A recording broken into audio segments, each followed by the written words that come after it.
Ajay Singh. Sir, you have 14 minutes.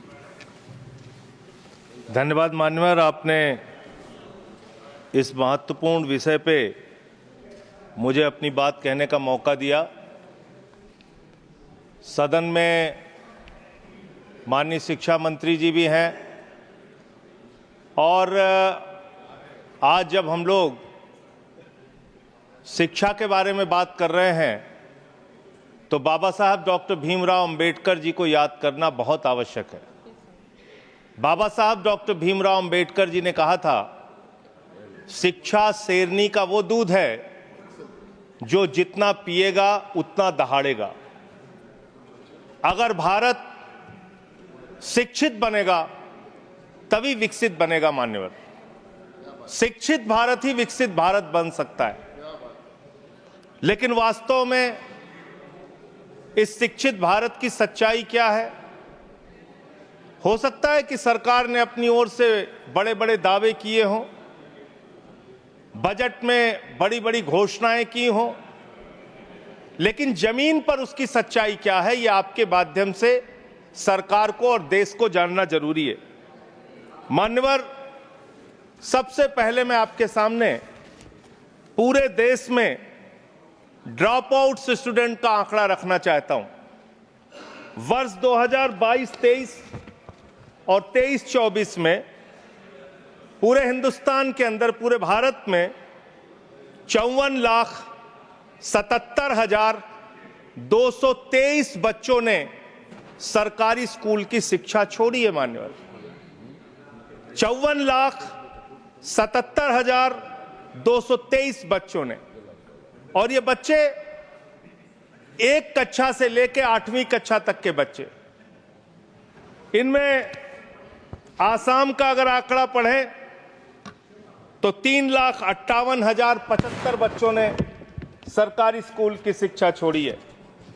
Gujarat का अगर आंकड़ा पढ़ें, जिसके विकास के बारे में बड़े बड़े दावे किए जाते हैं, 1,38,813 बच्चों ने सरकारी स्कूल की शिक्षा क्लास 1 से क्लास 8वीं तक छोड़ी है। अगर आप मणिपुर की बात करें, 17,991 बच्चों ने सरकारी स्कूल की शिक्षा छोड़ी है। अगर आप मेघालय की बात करें, 65,532 बच्चों ने सरकारी स्कूल की शिक्षा छोड़ी है। अगर आप राजस्थान की बात करें, 8,99,240 बच्चों ने सरकारी स्कूल की शिक्षा छोड़ी है। और अगर आप उत्तर प्रदेश की बात करें तो 7,41,626 बच्चों ने सरकारी स्कूल की शिक्षा छोड़ी है। दिल्ली का आंकड़ा मैं जान रहा था कि हमारे भाई दिल्ली का आंकड़ा जरूर पूछेंगे, इसलिए बोलना जरूरी है। दिल्ली का आंकड़ा, दिल्ली में वर्ष 2022-23 और 23-24 का मिला के अगर आप आंकड़ा देखेंगे, इनका ही आंकड़ा है सरकार का, मैं चाहता हूं पढ़ भी लेंगे हमारे साथी। 7,000 बच्चों ने सरकारी स्कूल की शिक्षा छोड़ी है। ये आंकड़े मान्यवर बहुत चौंकाने वाले, बहुत परेशान करने वाले और ये बताने वाले हैं कि सरकारी स्कूल से किस तरह से पूरे देश में शिक्षा छोड़ के बच्चे अपने घर पर बैठ रहे हैं। और इसमें भारतीय जनता पार्टी के शासित राज्यों के बारे में जो मैंने आंकड़ा पढ़ा है वो निश्चित रूप से चौंकाने वाला है। इनको इसकी ओर ध्यान देना चाहिए। दूसरा मामला आता है मान्यवर पेपर लीक की घटनाएं कितनी हुई पूरे देश में? पिछले 7 वर्षों में 70 एग्जाम ऐसे हैं, 70 परीक्षाएं ऐसी हैं जिसमें पेपर लीक हुआ। 70 परीक्षाएं मान्यवर। कितने परिश्रम से एक कांस्टेबल की परीक्षा के लिए एक बेरोजगार नौजवान अपनी तैयारी करता है। कितने परिश्रम से एक क्लर्क की नौकरी के लिए, एक पीसीएस आईएएस की नौकरी के लिए, कितने परिश्रम से अपने घर की जमीन बेच के एक नौजवान परीक्षा की तैयारी करता है लेकिन पेपर लीक हो जाता है। कहीं मेडिकल में दाखिला लेना हो, उसके एग्जाम में, नीट की परीक्षा में पेपर लीक, कहीं नौकरी के लिए कोई परीक्षा दे रहे हैं, क्लर्क की, कांस्टेबल की, उसके पीछे पेपर लीक। ये पेपर लीक की घटनाओं के लिए कोई राष्ट्रीय नीति, कोई राष्ट्रीय कानून बनाने की आवश्यकता है जिससे पेपर लीक की घटना रोकी जा सके। मैं पेपर लीक से प्रभावित होने वाले छात्रों की संख्या अगर पढ़ूंगा तो पूरे सदन को इसके बारे में अफसोस होना चाहिए। आपका आंकड़ा है 1,70,00,000 नौजवान ये पेपर लीक की घटना से, हमारे बच्चे, बच्चियां, छात्र, छात्राएं, बेरोजगार नौजवान प्रभावित हुए हैं। और इसमें क्या घोटाला हुआ है? आप जिसको परीक्षा कराने का ठेका देते हैं, उत्तर प्रदेश में 69,000 कांस्टेबल की भर्ती के लिए आपने ठेका दिया ईडू टेस्ट नाम की एक कंपनी को। विनीत आर्या नाम के व्यक्ति की एक कंपनी है जिसका भारतीय जनता पार्टी के नेताओं से गहरा रिश्ता है। और इसमें यह पाया गया कि 69,000 कांस्टेबल की भर्ती में इस कंपनी ने पेपर लीक कराया, घोटाला किया, गड़बड़ी किया, इसको ब्लैकलिस्ट किया गया। जांच एजेंसियों के सामने यह आदमी प्रस्तुत नहीं हुआ और इसके बाद इसी कंपनी को बिहार में भी एग्जाम कराने का ठेका दे दिया गया। यह आपका प्यार है, आपको छात्रों के, नौजवानों के भविष्य से कोई लेना देना नहीं है। आपको सिर्फ और सिर्फ अपने दोस्तों को, अपने मित्रों को फायदा पहुंचाने का काम करना है। तीसरा जो आंकड़ा है वो आंकड़ा है आपके अलग अलग योजनाओं में जो आपने खेल किया है, और ये खेल समझना बहुत जरूरी है। आपने एक स्कीम शुरू किया, एससी, एसटी, ओबीसी के बच्चों को छात्रवृत्ति की स्कीम, उनको स्कॉलरशिप देने की स्कीम। इसका नाम रखा प्रधानमंत्री उच्चतर शिक्षा प्रोत्साहन स्कीम। इतना लंबा भारी भरकम नाम पढ़ के आदमी का सीना चौड़ा हो जाता है, जैसे प्रधानमंत्री जी एससी, एसटी, ओबीसी के लिए कोई बहुत क्रांतिकारी कदम लेके आए। इस योजना में क्या किया आपने?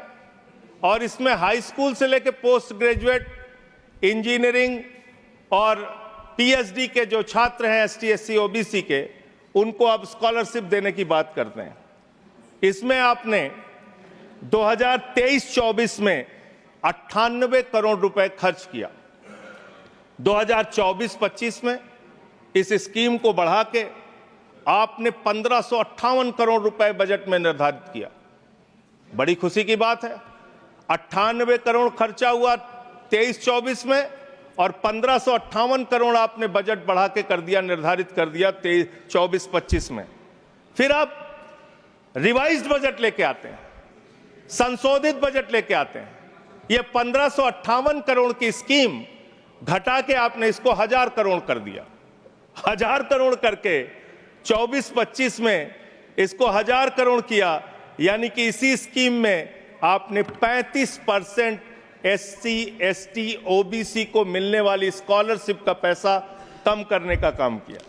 दूसरी स्कीम आपकी है PM rising India, PM Shri scheme. इसका भी बड़ा ढोल पीटते रहे आप। पीएम श्री स्कीम में 23-24 में 1215 करोड़ रुपए आपने खर्च किया। 24-25 में इस स्कीम में आपने 6050 करोड़ रुपए निर्धारित कर दिया। और जब आपने इसको बढ़ाया तो यह प्रस्तुत किया कि हमने इस स्कीम में, प्रधानमंत्री श्री स्कीम में, हम देश के स्कूलों का कायाकल्प करेंगे, शानदार स्कूल बनाएंगे। और इसका बजट देखिए, हमने बढ़ा के 6050 करोड़ कर दिया।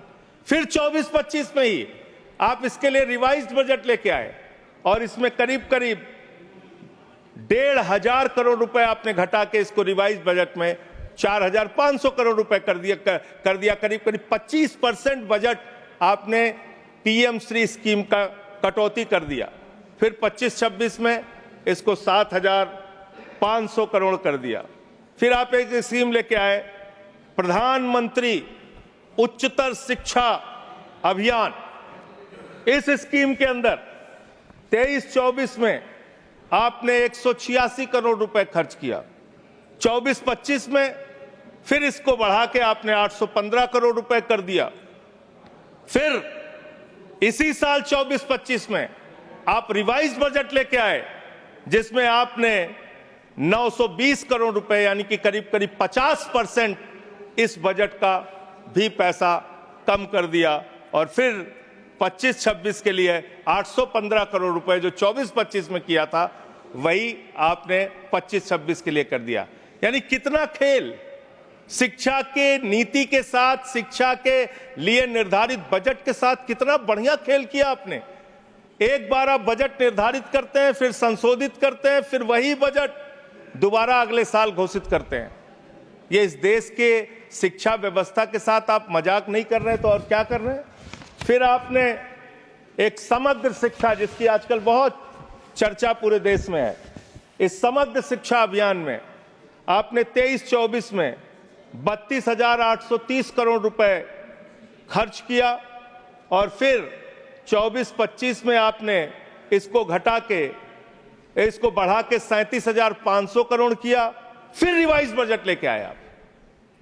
हर बार आप रिवाइज बजट लाते हैं और 24-25 के लिए रिवाइज बजट में आपने 490 करोड़ रुपए इस स्कीम का कम कर दिया, यानी कि करीब करीब 10% के आसपास आपने इसमें भी पैसा कम कर दिया।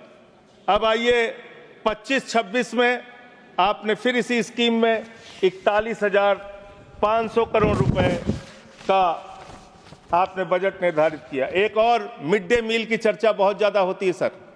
मिड डे मील, प्रधानमंत्री पोषण शक्ति निर्माण, इतना बड़ा बड़ा भारी भारी नाम दिया जाता है सर।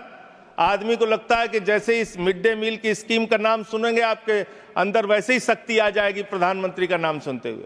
इस स्कीम की हकीकत सुनिए।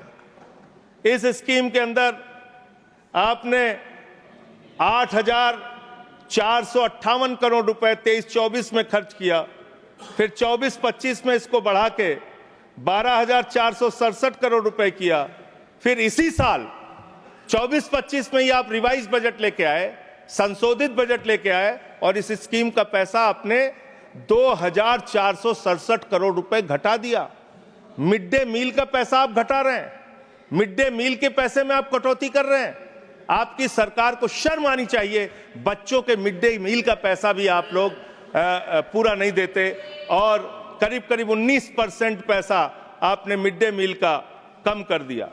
मेरा आपसे ये कहना है मान्यवर कि आज जिस तरीके से आप इस देश की शिक्षा व्यवस्था के साथ खिलवाड़ कर रहे हैं, इतिहास के साथ भी छेड़छाड़ आप कर रहे हैं। आजकल बड़ी चर्चा औरंगजेब की पूरे देश में चल रही है। मैं चाहता हूं कि जितने भी मुगल क्रूर शासक हैं उनके बारे में इस देश के अंदर पढ़ाया जाए, लेकिन इसके साथ साथ अंग्रेजों ने 200 साल तक हिंदुस्तान को गुलाम बना के रखा। जो लोग जलियांवाला बाग कांड के लिए जिम्मेदार हैं, जो क्रूर अंग्रेज शासक शहीद आजम भगत सिंह को फांसी पर चढ़ाने के लिए, शहीद सुखदेव, शहीद राजगुरु, शहीद अशफाकुल्लाह, शहीद राजेंद्र लाहिड़ी, शहीद राम प्रसाद बिस्मिल, शहीद खुदीराम बोस को फांसी पर चढ़ाने के लिए जिम्मेदार हैं, उन अंग्रेजों के क्रूरता के बारे में भी, उनके शासनकाल के बारे में भी इतिहास के अंदर आप पढ़ाइए। लेकिन जब आप उसको पढ़ाएंगे तो आपको बताना पड़ेगा कि कौन सी वो संस्था थी जिसने तिरंगे झंडे का विरोध किया, कौन सी वो संस्था थी जिन्होंने अंग्रेजों की दलाली और गुलामी करने का काम किया, कौन सी वो संस्था थी जिसके नेता ने अंग्रेज गवर्नर को चिट्ठी लिखा था 1942 के आंदोलन में कि इस आंदोलन को कुचल देना चाहिए। पढ़ाना चाहिए इतिहास। इस देश के नौजवानों को यह इतिहास पढ़ाना चाहिए कि कौन से वो नेता थे जिन लोगों ने क्रांतिकारियों का विरोध करके और उस जमाने में मुस्लिम लीग के साथ 3 राज्यों में सरकार बनाने का अपराध किया था। ये सारा का सारा इतिहास हिंदुस्तान के लोगों को पता होना चाहिए, जिससे हम मुगलों की क्रूरता के बारे में भी जान सकें और अंग्रेजों के शासन काल में अंग्रेजों का साथ देने वाले संगठन की सच्चाई भी इस देश के लोगों को पता चलनी चाहिए। बहुत बहुत धन्यवाद मान्यवर, आपने मुझे बोलने का अवसर दिया।